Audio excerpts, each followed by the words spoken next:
For today's video, maglilinis tayo ng mushroom. So, ayan na nga. Lagyan natin ng corn flour yung mushroom. And then, hugasan natin ng hugasan hanggang matanggal yung dumi-dumi niya. Tapos, ibabad natin ito ng overnight. So, ayan na nga siya. Ibabad na natin. And then, ito na po yung mushroom na nababad ng overnight. Pispisin na natin. Tapos, tanggalin natin yung mga buto-buto niya.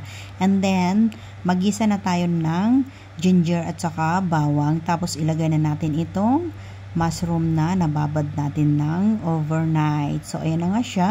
Yung tubig niya, ito yung pinagbabaran ko dun sa mushroom.